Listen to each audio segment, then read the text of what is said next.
नमस्कार, तुमचे वैशाली कुकिंगमध्ये खूप खूप स्वागत आहे. तर आज आपण झणझणीत गावरान पद्धतीने कंदुरी मटण बनवणार आहोत. तर त्यासाठी सर्वांनी सबस्क्राईब आणि लाईक करावे. अशा प्रकारे हॉटेलमधल्यासारखी तुम्ही घरी भाजी बनवू शकता. खूप कमी वेळात ही भाजी तयार होते. तर चला मग करूया आपण. इथे मी अर्धा किलो मटण स्वच्छ पाण्याने धुवून घेतलेले आहे. कोथिंबीर, थोडंसं खोबरं, लसूण व कोथिंबीर याची पेस्ट करून घेतलेली आहे. तर आता आपण यामध्ये 2 चमचे हळद घालून घेऊ. चिकन मसाला आपल्याला 1 चमचाभर टाकायचा आहे.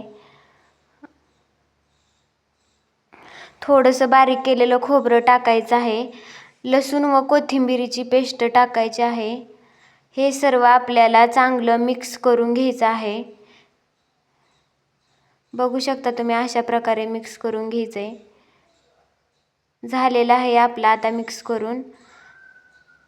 तर आता आपण मटण शिजायला टाकूया. 3-4 पळी तेल ओतायचं आहे.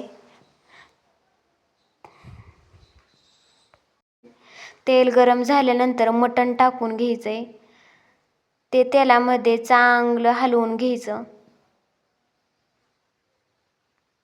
5 मिनिटे आपल्याला तेलामध्ये हलवून घ्यायचं आहे पाणी सुटेपर्यंत.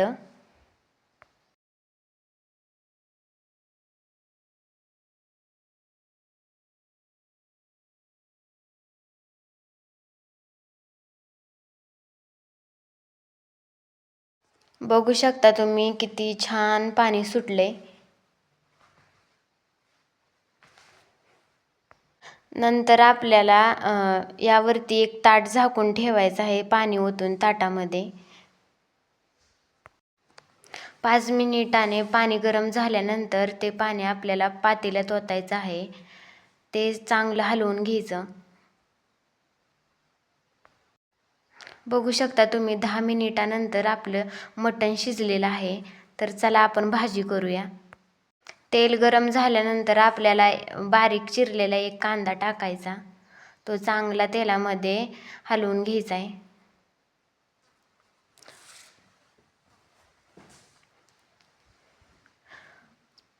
बघू शकता तुम्ही तेलामध्ये कांदा भाजत आलेला आहे.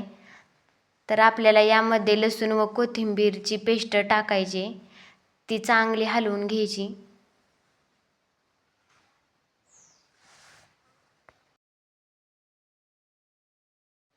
इथे मी 2 चमचे काळं तिखट, सुहाना मसाला आणि घरकुल मसाला व मीठ घेतलेलं आहे. तर हे सर्व आपल्याला तेलामध्ये भाजून घ्यायचे. बघू शकता तुम्ही तेलामध्ये हे सर्व भाजल्यानंतर मटण टाकायचे.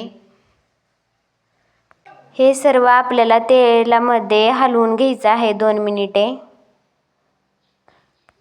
शिजवलेल्या मटणाचे पाणी यामध्ये आपल्याला ओतून घ्यायचे. बघू शकता तुम्ही किती छान झालेली आहे आपली भाजी. वरून आपल्याला बारीक चिरलेली कोथिंबीर टाकायची आहे. 5 मिनिटे शिजवून घ्यायची आहे भाजी. तर बघू शकता तुम्ही किती छान झालेली आहे. तुम्ही सुद्धा अशी रेसिपी नक्की करून बघा आणि कमेंटमध्ये सांगा कशी झाली.